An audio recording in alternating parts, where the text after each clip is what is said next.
Vous connaissez tous nos blessures, que ce soit l'injustice, l'humiliation, l'abandon, le rejet, la trahison. Ces blessures qui nous font mal. Ces douleurs qui nous invitent aussi à agir, en tout cas à mieux nous connaître et à évoluer. Alors, que faisons-nous avec ces blessures? Bonjour à tous, je suis Véronique Chaput, sophrologue praticienne en hypnose et psychosomato-énergétique. Et c'est des parents aux enfants que se transmettent les blessures. Nous héritons dans un premier temps de leurs blessures, puis elles vont se façonner avec l'éducation et notre environnement.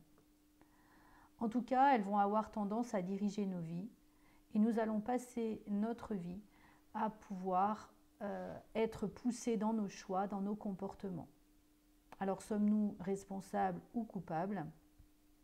En tout cas, par peur d'être rejetés, critiqués, ne plus être aimés, nous rejetons souvent les problèmes sur les autres. Ou au contraire, à l'inverse, c'est toujours de notre faute. Et pourtant, nous ne sommes pas responsables de tout. On peut ainsi commencer à accepter ses erreurs et à accepter nos réussites. Et c'est justement en acceptant nos erreurs et nos réussites que l'on va trouver un bon équilibre à l'intérieur. En tout cas, ce qui est vraiment évident, c'est que pour nos blessures, nous sommes responsables, mais nous ne sommes pas coupables. Responsables parce que nous sommes responsables de nos actes, donc nous allons sortir de ce rôle de victime bourreau. Nous pouvons aussi voir nos blessures de plusieurs façons. Soit on va pouvoir le voir de façon banale, c'est pas grave, c'est la vie. Et l'idée, ça va être de sortir de cette banalisation. Il va être important aussi de pouvoir lever les secrets, de sortir de cette notion de déni. Donc ça, c'est pour les secrets de famille. Et puis souvent, on va projeter sur les autres nos propres blessures, c'est-à-dire ce qui ne va pas en nous. Donc on peut aussi se poser la question de comment je vois le monde extérieur, est-ce qui me semble dangereux, est-ce qui me semble malhonnête, qu'est-ce que je dis de ce monde extérieur et qu'est-ce qui me fait réagir chez les gens. Et ça me donne une idée. En tout cas, 3 façons d'agir sur ces blessures. On peut continuer à la subir et on va être une victime, ou au contraire à l'opposé. Et l'idée, en tout cas, donc la victime, l'opposé, ça va être le bourreau, mais c'est la même blessure, où on peut décider de quitter la blessure, c'est-à-dire la sublimer, c'est-à-dire lui donner une raison d'être, c'est-à-dire rentrer dans une passion. Voici quelques exemples. Par exemple, pour la blessure d'humiliation, de maltraitance. Si je la subis, je suis une victime. Donc, je vais être harcelée. J'ai l'impression d'être un moins que rien. Si, au contraire, je vais à l'opposé, je deviens le bourreau, le harceleur, celui qui est supérieur. Mais j'ai la possibilité de la sublimer par le fait d'être éducateur, juge, avocat.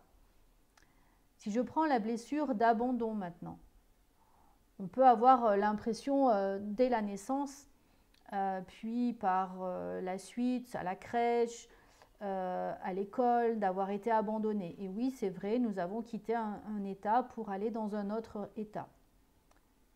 Et donc, du coup, on a tout le temps l'impression d'être seul. Si on va à l'opposé, c'est nous qui allons abandonner. On va abandonner sa famille, on va abandonner systématiquement ce que l'on va faire, nos projets, notre travail. Mais si, au contraire, on est en train de la sublimer, on peut devenir médiateur, conciliateur.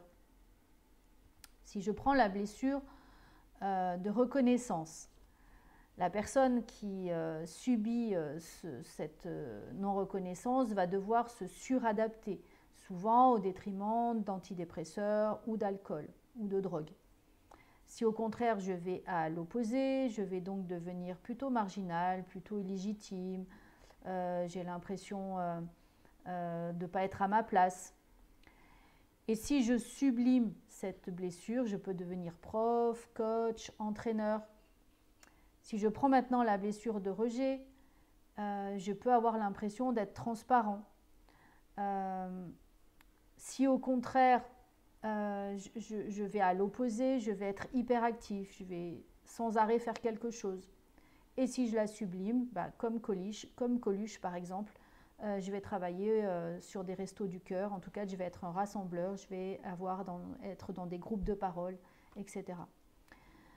La blessure de trahison aussi est une blessure qui peut être vue de la même façon.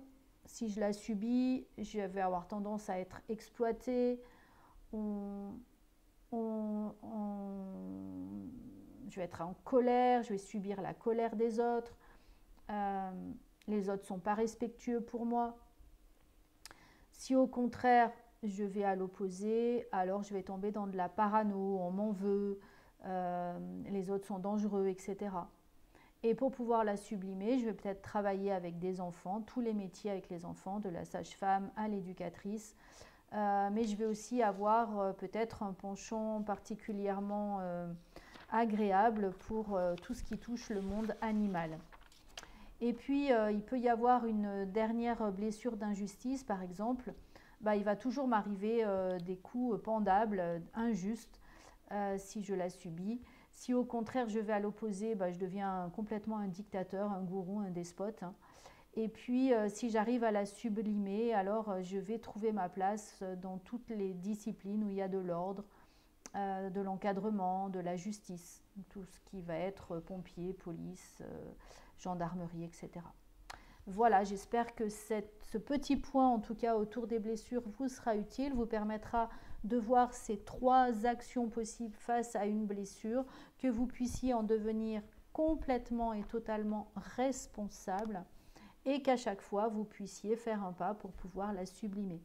Merci de liker, de répondre dans les commentaires si vous le souhaitez, et puis de vous abonner à la chaîne et de la partager au plus grand nombre. Et je vous remercie, je vous souhaite une belle journée.